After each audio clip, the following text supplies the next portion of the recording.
Hello everyone, welcome back to Aira vlogs in Kannada. ಎಲ್ಲ ಹೇಗಿದ್ದೀರಾ? I hope ನೀವೆಲ್ಲ ತುಂಬ ಚೆನ್ನಾಗಿದ್ದೀರಾ ಅಂತ ಅಂದ್ಕೊಂಡಿದ್ದೀನಿ. ನಾನು ಸಹಿತ ತುಂಬಾ ಚೆನ್ನಾಗಿದ್ದೀನಿ. ಬಾಲಿವುಡ್ನಿಂದ ದಕ್ಷಿಣದವರೆಗೂ ಅನೇಕ ತಾರೆಯರಿದ್ದಾರೆ. ಅವರ ಸ್ಫೂರ್ತಿದಾಯಕ ಕಥೆಗಳು ಜನರನ್ನು ಹೆಚ್ಚು ಪ್ರೇರೇಪಿಸುತ್ತದೆ.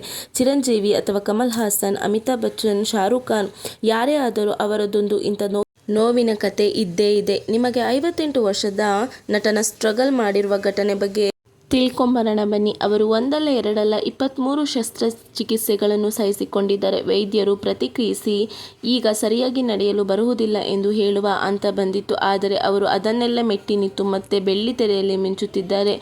ನಟ ಸ್ವಂತ ತಮ್ಮ ಕಷ್ಟದ ದಿನಗಳನ್ನು ನೆನಪಿಸಿಕೊಂಡರು.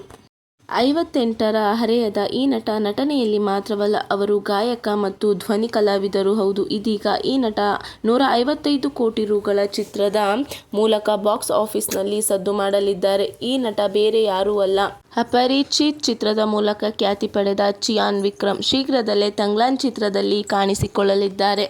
ಇತ್ತೀಚೆಗೆ ಚಿತ್ರದ ಆಡಿಯೋ ಬಿಡುಗಡೆ ಸಮಾರಂಭದಲ್ಲಿ ಚಿಯಾನ್ ವಿಕ್ರಮ್ ಆ ಕಷ್ಟದ ದಿನಗಳನ್ನು ನೆನಪಿಸಿಕೊಂಡರು.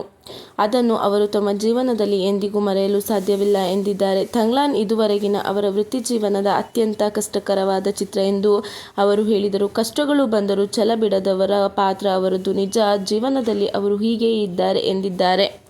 ತಮ್ಮ ಹೋರಾಟದ ದಿನಗಳನ್ನು ನೆನಪಿಸಿಕೊಂಡರು. ಕಾಲಿಗೆ ಪೆಟ್ಟಾಗಿತ್ತು ಮತ್ತು ನಡೆಯಲು ತುಂಬ ಕಷ್ಟವಾಗುತ್ತದೆ ಎಂದು ವೈದ್ಯರು ಹೇಳಿದ ಆ ಘಟನೆಯನ್ನು ನೆನಪಿಸಿಕೊಂಡರು. ಭಾವುಕರಾಗಿ ಹೇಳಿದ ವಿಕ್ರಮ್, ನನಗೆ ಯಾವಾಗಲೂ ನಟಿಸಬೇಕು ಎಂಬ ಆಸೆ ಇತ್ತು.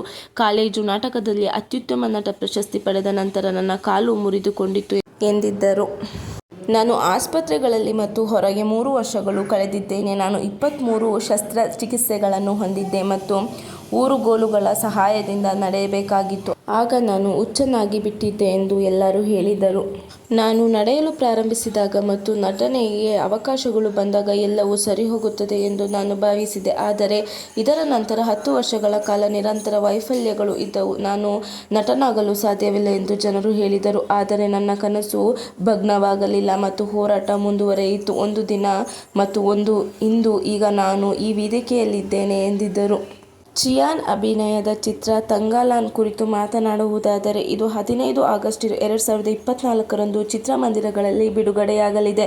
ಇದು 5 ಭಾಷೆಗಳಲ್ಲಿ ಬರುತ್ತಿದೆ: ಹಿಂದಿ, ತಮಿಳು, ತೆಲುಗು, ಕನ್ನಡ ಮತ್ತು ಮಲಯಾಳಂ. ಚಿತ್ರದ ಸಂಗೀತವನ್ನು ಜಿ.ವಿ. ಪ್ರಕಾಶ್ ಕುಮಾರ್ ಸಂಯೋಜಿಸಿದರು.